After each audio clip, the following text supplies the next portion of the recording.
नमस्कार, मैं हूं अनीता रावत। आज मैंने एक बहुत ही खूबसूरत कविता पढ़ी जो लिखी है अमृता प्रीतम जी ने। तो मुझे तो बहुत अच्छी लगी, सोचा कि आप लोगों के साथ भी शेयर करो। तो सुनिए अमृता प्रीतम जी की एक खूबसूरत कविता। कविता का शीर्षक है मेरा शहर।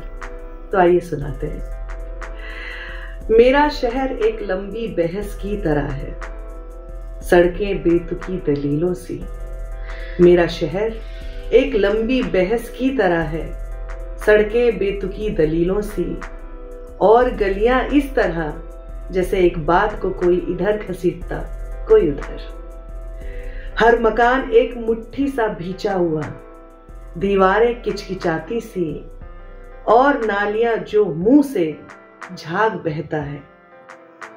यह बहस जाने सूरज से शुरू हुई थी, जो उसे देखकर यह और गर्माती, और हर द्वार के मुंह से फिर साइकिलों और स्कूटरों के पहियों गलियों की तरह निकलते और घंटियां हॉर्न एक दूसरे पर झपटते। जो भी बच्चा इस शहर में जन्माता पूछता कि किस बात पर यह बहस हो रही, फिर उसका पक्ष ही एक बहस बनता, बहस से निकलता बहस में ही मिलता।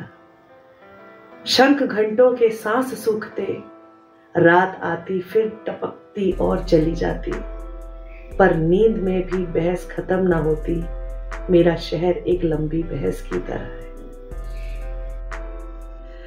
धन्यवाद। इस सुंदर कविता पाठ में अगर कहीं भी मुझसे गलती हो गई हो तो मैं क्षमा चाहती हूँ। बाकी आपको ये कविता कैसी लगी आप जरूर बताइएगा। नमस्कार।